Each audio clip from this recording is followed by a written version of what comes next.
Kembali Pak Nasional.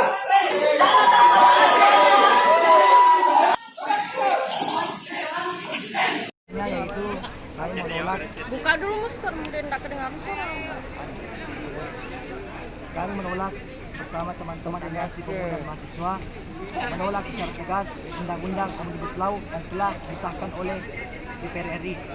Jadi itu saja tuntunan kami kepada Dewan Perwakilan Rakyat Kabupaten Bone bahwa kami rakyat Indonesia bersama aliansi pemuda dan mahasiswa menolak keras undang-undang Omnibus Law apapun itu bentuknya. Kalau sudah disahkan maka kami ingin cabut. Terima kasih.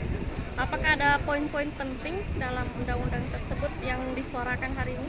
Poin-poin pentingnya yaitu kami hanya ingin para pekerja dan buruh di Indonesia kelak memiliki generasi dan kehidupan yang lebih layak. Itu saja. Jika poin tuntutannya tidak dipenuhi, bagaimana apa langkah yang akan dilakukan? Ketika belum dipenuhi, maka kami bersama aliansi pemuda dan mahasiswa Kabupaten Bone akan terus mengawal ini sampai akhir. Karena saya rasa bukan Kabupaten Bone yang turun saja.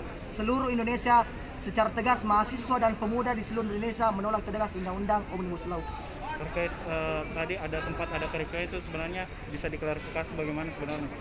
Sebenarnya kalau masalah kericuhan itu kan itu kita tidak bisa hindari. Tapi alhamdulillah kami bersama aliansi pemuda dan mahasiswa alhamdulillah bisa mengatasi kericuhan itu. Karena kita tidak tahu provokator yang ada di luar yang menyusup di bagian kami. Nama lengkap. Devrianto. Nama lengkap tak siapa dek? Yang Friatno. Devriatno. Apa itu?